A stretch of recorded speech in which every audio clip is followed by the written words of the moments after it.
Sam, you're cheating on me, aren't you? What? Crystal? Where is this coming from? Out of nowhere? Don't bother playing dumb. I've got proof, so just answer me. Proof? Proof of what exactly? I genuinely don't know what you're talking about. That's right.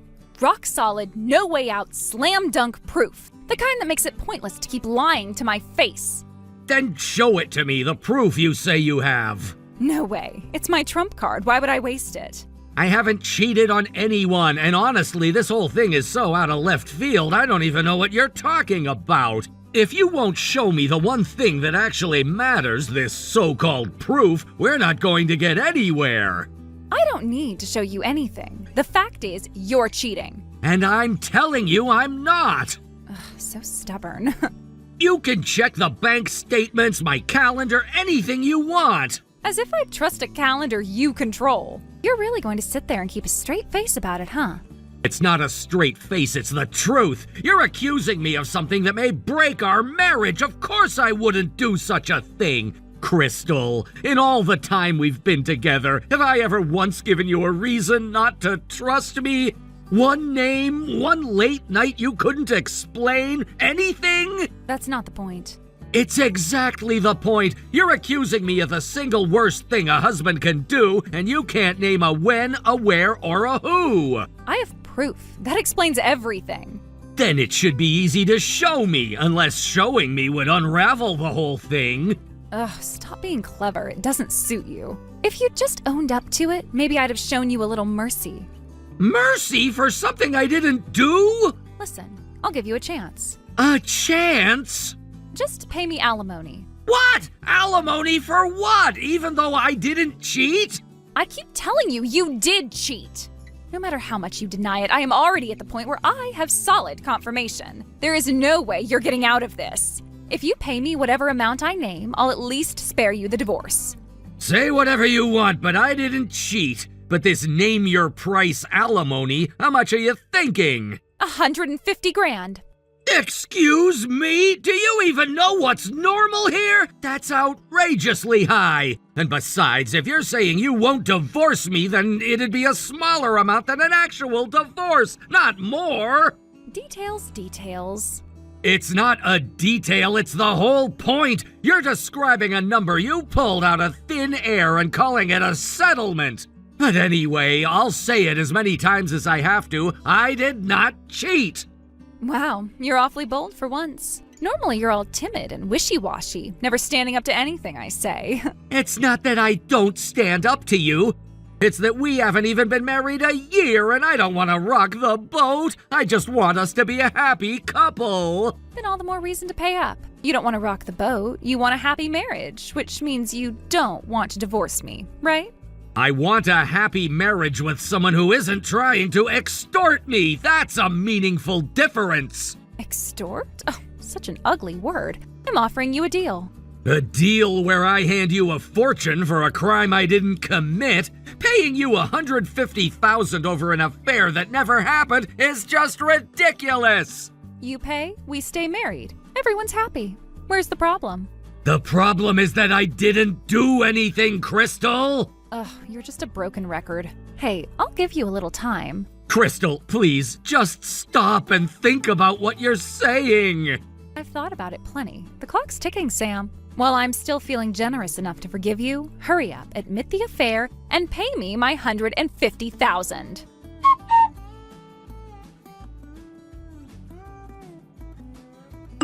Sam, good work today.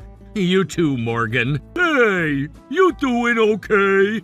Huh? You were texting somebody on your lunch break. Seemed like you were on edge the whole rest of the afternoon. Oh, sorry. I let it affect my work, didn't I? Well, your job's mostly heads down solo stuff, so no real harm done so far. But what happened? Problems like this only get worse the longer they drag on. I'm happy to listen if you want. Sorry. The truth is, my wife thinks I'm cheating on her. Cheating? You? Oh, it's completely baseless. I didn't do anything. No offense, but you're the last guy in the office I'd suspect of that. None taken. I'll take that as a compliment, honestly. But out of nowhere at lunch today, she texts me, "You're cheating, aren't you? And then, if you don't want a divorce, pay me $150,000 in alimony." What the heck is that? Isn't it usually you cheated, let's divorce, pay up? She's talking like the assumption is that I don't want to divorce her. And, well, yeah, I'd avoid it if I could. Let me get this straight. She accuses you, but she doesn't actually want out. She wants you to stay and pay. That's the part that keeps spinning in my head. If I really cheated, wouldn't she be glad for an excuse to leave? You'd think. Instead, she's holding the marriage over you like it's the prize. She says she has proof of the affair, but I honestly have no memory of anything like that. There isn't even a woman around me who could be misread that way. No co-worker, no old friend, nobody she might have seen you with? Not that I can think of. I keep my circle small, you know that. I do. That's part of why this is bugging me. Then I got home a bit ago and she picked up where the lunchtime texts left off and it turned into a shouting match. Nothing makes sense anymore and we can't even hold a conversation. By the end, she'd say nothing but pay me $150,000. My head's in a really bad place right now. I see. You know what? I get the feeling there's something going on behind all this. Huh? Think about it. A wife who won't show her proof, won't leave, and only ever names a number. That's not a betrayed spouse. That's someone running a play. When you put it like that... If you're up for it, why don't you walk me through it in more detail? I'm off tomorrow. How about we talk this over lunch? And worst case, I've got connections to lawyers and that kind of professional, so I could introduce you to them. Yeah. Given what this is about, there's no point carrying it alone. Thanks, I'll take that offer. Would you mind hearing me out? You got it. Then it's settled. I'll book my usual spot. Sounds like we'd be better off somewhere like at a private room where we can talk things through. Well then, see you tomorrow. Sorry for the trouble. I appreciate it.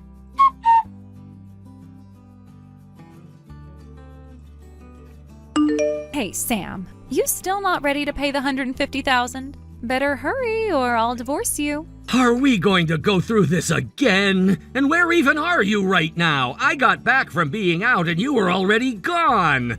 Oh, does it bother you that much that I'm not around? Just leave a quick note or text about where you're going. We're married after all. Says the guy who lied about where he was going. Huh? You mean me going out today?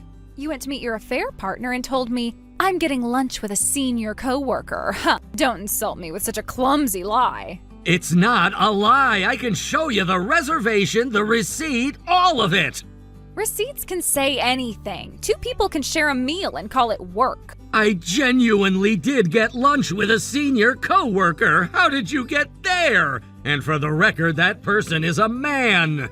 What, so I'm supposed to ask him if your alibi checks out? He's obviously just someone you've got covering for you. Like I'd ever trust that. So there's nothing I can say that you'll believe.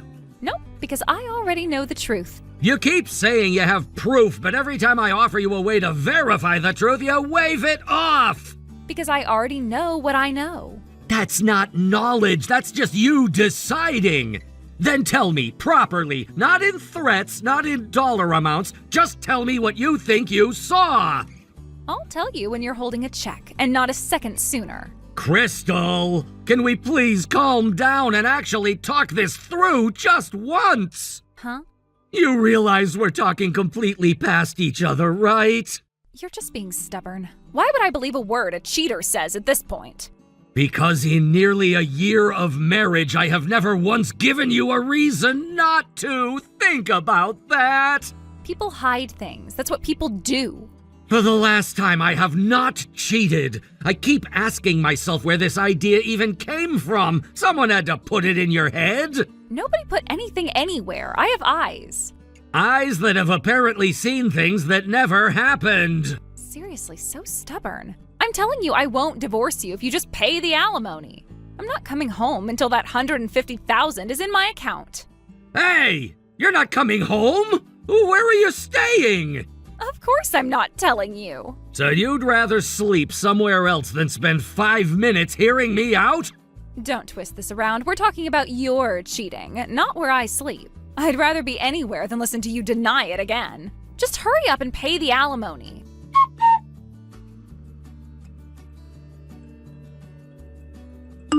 Morgan, thanks again for lunch today. Sure, how did things go after? Yeah, it's a no-go. What? She won't even talk to you? Yeah, she wasn't even home. Oh. I texted her a bit ago, and she just cut the conversation off after demanding the $150,000 again. Seriously? So, since this is going nowhere, let's move forward with what you suggested at lunch. Understood. But you're sure, right? Once I make the call, this stops being a private spat and starts being a process. I'm sure. I gave her every chance to just talk to me. She didn't want one. Then a professional it is. For what it's worth, the person I'm putting you in touch with is sharp, discreet, fast, doesn't waste your money.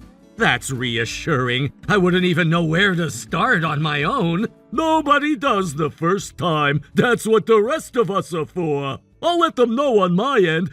You should get a call from the point person before long. Okay, thank you.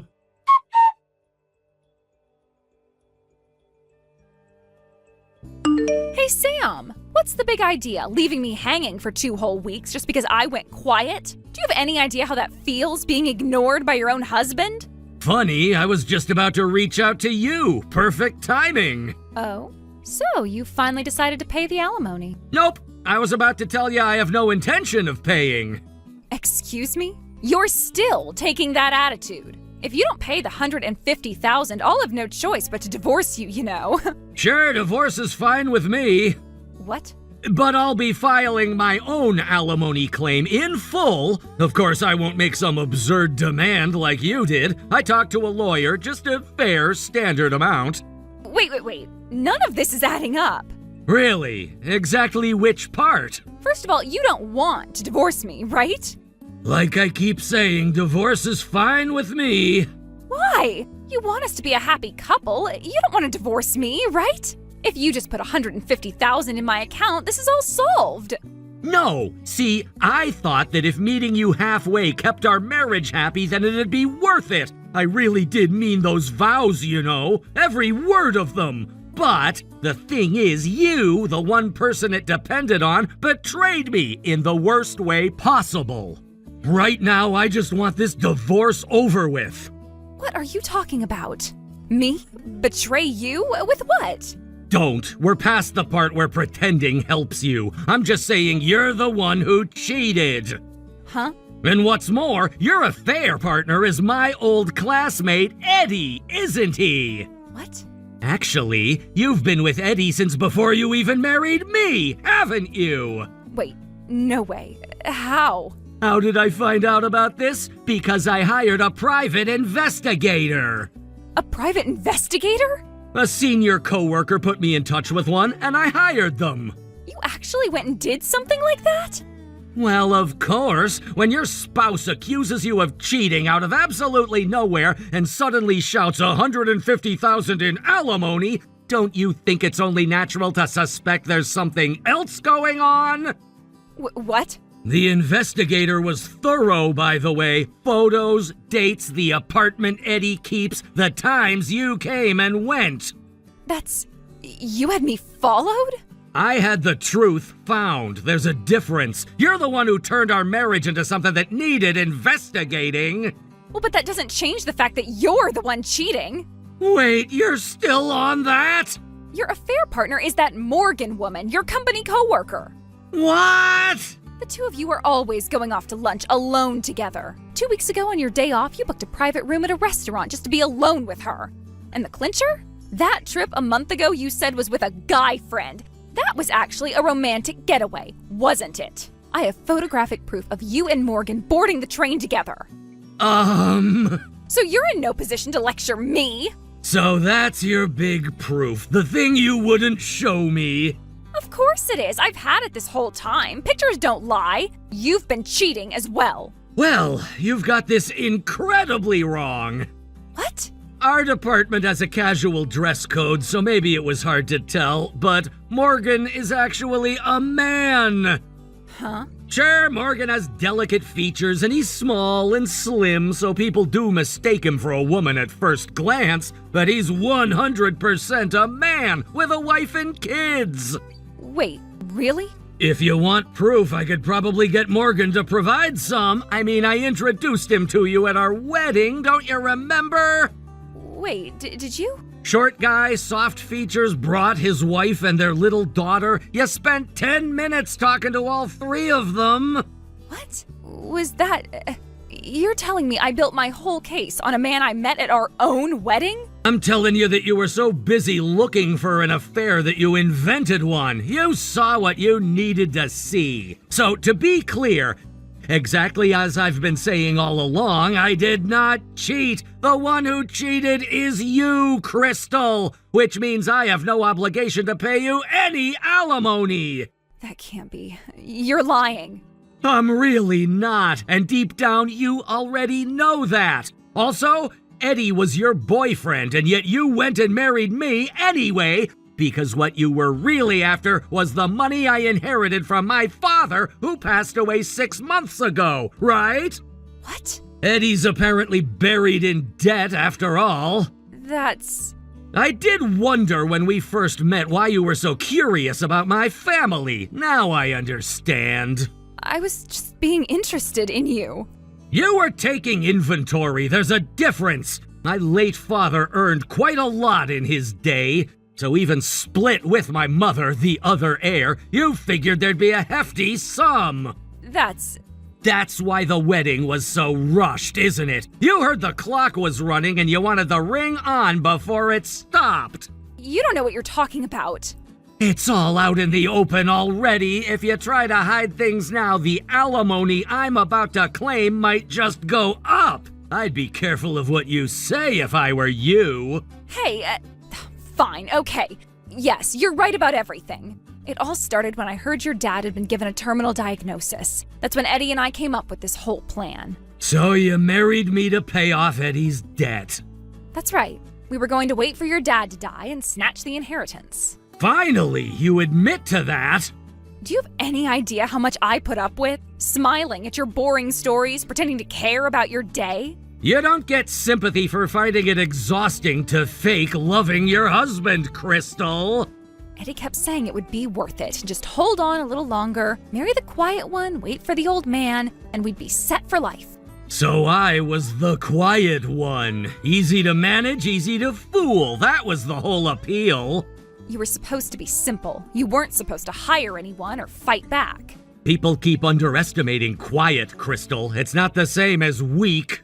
But then I recently found out inherited assets aren't subject to division in a divorce. The whole plan fell apart the moment you actually read how the law works.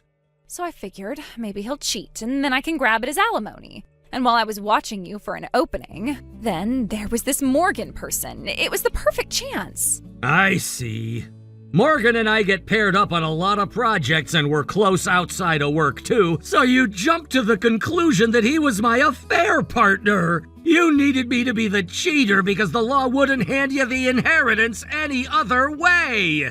Well, when you say it out loud like that, it sounds ugly. It is ugly, Crystal. That's the point. But I was so sure. The lunches, the trip, the private room. All of it work or friendship every single time. Hey, I came clean, told you all the details, so I don't have to pay alimony, right? What? What are you talking about? Of course I'm still claiming it. Why? Because what you and Eddie did is unquestionably infidelity, and it's the reason for the divorce. What? But I confessed. Doesn't that count for anything? Confessing to a scheme after you got caught isn't the same as honesty, Crystal. This isn't fair. You don't get to say that word, not after what you did. You're in Eddie's apartment right now, aren't you? My lawyer will be heading over there tomorrow, so don't run. Sit and hear them out. If you try to avoid that discussion, I'll be sure the situation will get messier for you. No, wait. The thing is, I actually have debts, too. So I was hoping you could help me out a little, out of that $150,000 you inherited. Oh, right, I should mention this, too. What? What I actually inherited was $15,000. What? You probably snuck a look at the passbook for the account I set up just for the inheritance. But I was off by 1 0?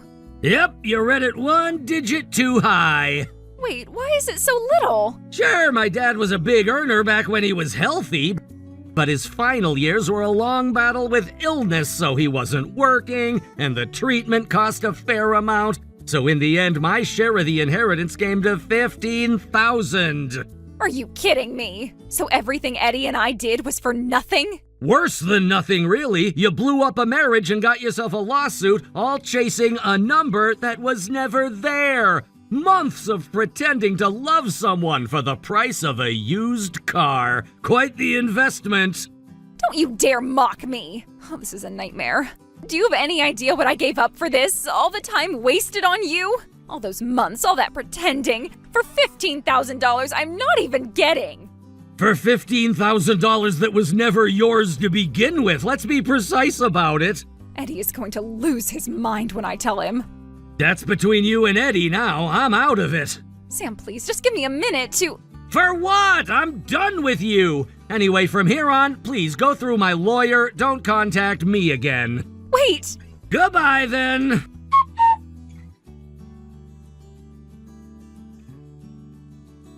I left everything from there to my lawyer. The alimony I claimed from Crystal and Eddie was paid in a lump sum, and the divorce went through right away. As for those two, both of their families and relatives cut all ties, so they had no one left to turn to.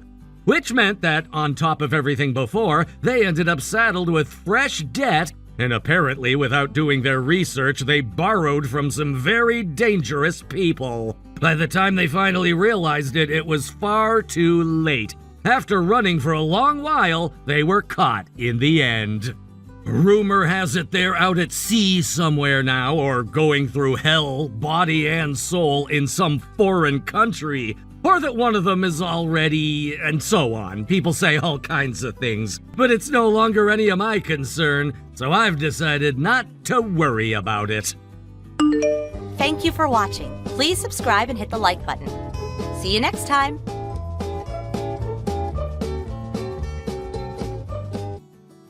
Good evening, Stacy. Thanks for letting me visit today. Don't mind if I text you already.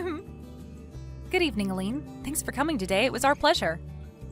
I'm going to be marrying your brother, preferably next month, since, as you know, I'm pregnant with his baby. After that, the two of us are going to be sisters-in-law.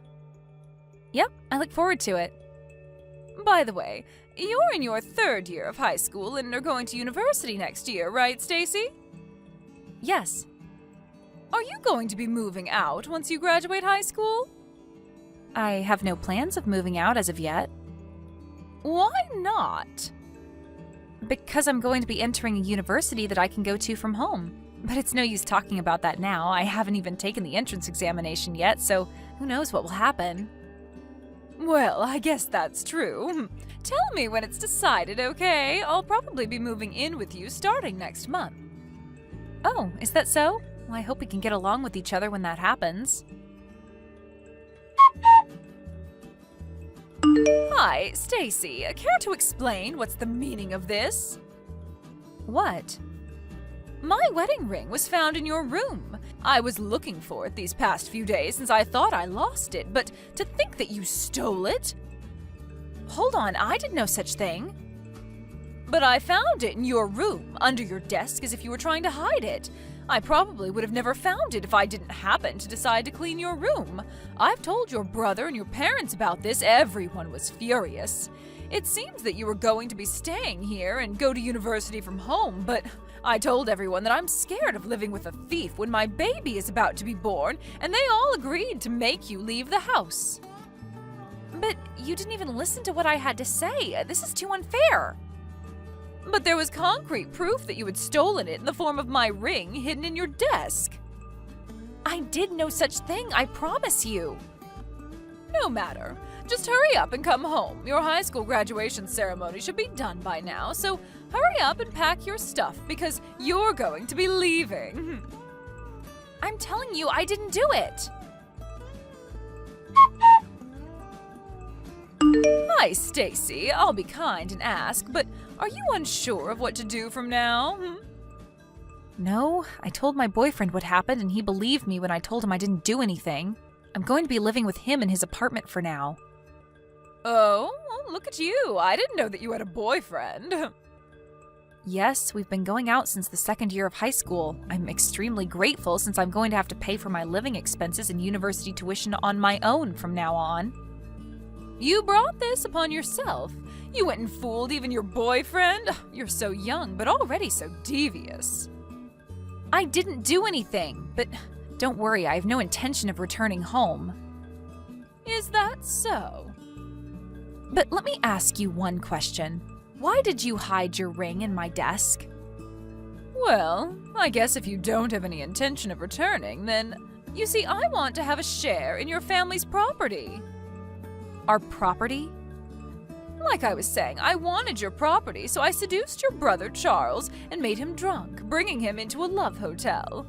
As you can see, my plan of getting pregnant with his child so he had to marry me was a huge success. Your brother is such an idiot. Seriously?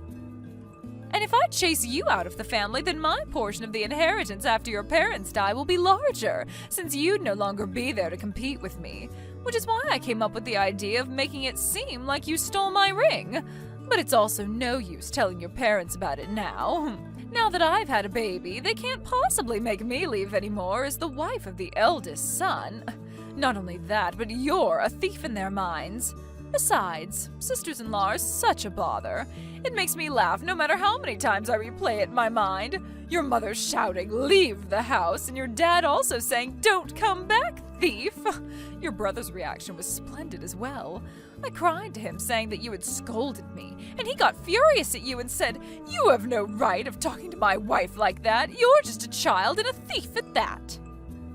You're awful, Aline, but I don't need a family that listens to nothing their daughter says either. I'm cutting ties with this family. Oh, I'm glad then.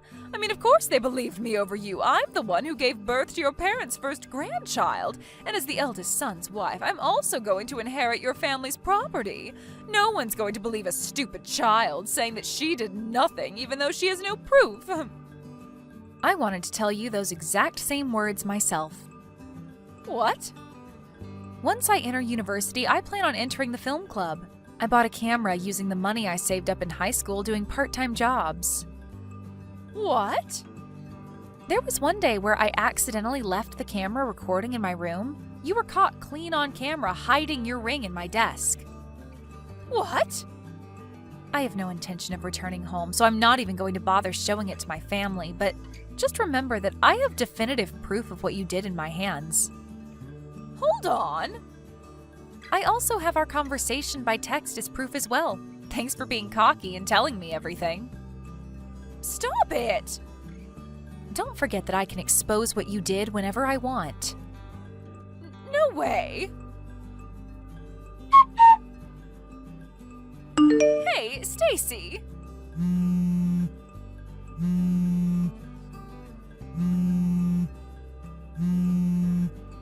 Stacy! Just what do you think you're doing? Oh, Aline, long time no see. Stop acting all calm. You know why I contacted you, right? Oh, I guess. You're talking about the movie that's currently in cinemas, The Empty Family and Me, right? Yes, but what happens in the later half of the movie is different, but the scene where the family kicks their daughter out of the house for a crime she didn't do, it caused a commotion in your family because it's what happened to you, no matter how you look at it. And doing some research, we found out that the novel that the movie was based on was written by your husband. Yes. So you went out of your way and told your husband about it? So you could have it published as a novel and even made into a movie? Don't you think that that's a little too evil? I told you a few days after I was kicked out of the house 10 years ago that I would be temporarily staying with my boyfriend at his apartment, right? My boyfriend at that time became my husband. Huh? I'm going to tell you this so you don't have any misunderstandings. My husband hasn't said that novel was nonfiction, but neither did he say it was fiction. The novel that my husband wrote was a huge success and was made into a movie. That's all the truth to it. Whether you interpret it as what actually happened 10 years ago is completely up to you. Your family finally noticed. I was divorced because of it. Is that so? What's with that reaction? Because of you! It seems that my brother contacted my husband soon after the movie was released. What? My brother and my husband knew each other from before I was kicked out of the house and had each other's contact information. It even seems that my brother found out we married from a mutual acquaintance. Apparently my brother, after calming down, took his time to think about the incident more logically, but since all my parents could think about was their grandchild, he couldn't talk to them about it since they would always side with you. He spent the next 10 years unsure as to what really happened. But over time, my parents also started thinking a bit more logically. That movie was the final push they needed to be sure of my innocence. My brother had a lot of questions for my husband, so they met, and my husband told my brother everything that I had told him about the incident. Huh? He also showed him the camera evidence and screenshots of the conversation we had on text a few days later after I was kicked out. I had given them to my husband because he said that he wanted to use it as inspiration for his novel. No way! My husband, the author of that novel, he didn't tell me anything about it since I had already given up being reunited with my family. But I guess he just wanted to prove that I was innocent of the crime I was accused of 10 years ago and wanted to tell the world about it in one form or another. At least that's what I think. Are you being serious?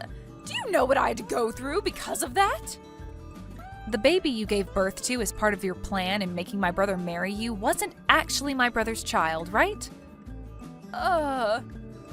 It seems that my brother told my husband about that as well. As he grew older, it became more apparent that the child's face and body features didn't look like those of anyone in the family. My brother, after watching the movie and hearing what my husband had to say, decided to test every possibility, so he had him and his son do a DNA test. It came out saying that his son wasn't related to him by blood. Why'd he have to tell your husband about that? Perhaps it's his way of making up for his sins. I also heard about the fight over who would take custody of the child. My brother's trying to take custody, saying that even if they weren't related by blood, he was still his son who he had raised the past 10 years. The child himself is closer to my brother and parents than he is to you. This, combined with other factors like finance and home environment, allowed my brother to successfully take custody. That's what happened, right? It wasn't supposed to go this way. To think that the forced marriage I had succeeded in making happen would fail 10 years later. I could have made it fail at any point by giving my family the evidence, you know. I just couldn't be bothered to do it. I knew your parents cut ties with you, so I didn't do anything since it might harm your child, who was innocent. What? Fast forward 10 years, and it seems like there's no need to worry about that anymore. I'm so glad, but didn't you consider what might happen to me? What? If I'm kicked out of this house, then I'll have nowhere to go. Did you have that in consideration when you let your husband publish his novel? Did I have to have that in consideration? What? You're an adult, right? There's no need for me, a stranger, to have your well-being in consideration. You're not a child who can't live without the help of adults. What? Well then, I guess that's all I have to say. Hold on, Stacy. No matter what you say to me, there's nothing I can do for you. Not that I would, even if I could, though. Stacy! We were sisters-in-law, even if it was just a few months. Surely you must have some compassion left for me. There's no way I would have any compassion for someone like you. Goodbye. A few days later, I got a letter from my family apologizing for what they did, thanks to my husband's words saying that you should at least accept the apology as a way to put an end to this business. The stubborn feelings I had towards my family lightened just a bit, so I promised to exchange New Year's letters with them, even though I have no intention yet of coming home. My ex-sister-in-law Aline, on the other hand, it seems that thanks to the kindness of my brother, she was excused of having to pay child support in exchange for her division of property following the divorce. and the alimony she had to pay for cheating on my brother was basically nothing. But since she had no relatives to rely on and had been spending the past 10 years as a housewife in my parents' wealthy home, she was in huge trouble after my brother divorced her and she was kicked out of their home. She had to find a job as soon as possible, so apparently she just took on a random job that paid well, but it seemed the work environment she put herself in was quite harsh. Now she's forced to work every day on the verge of having a mental breakdown. Thank you for watching. Please subscribe and hit the like button. See you next time.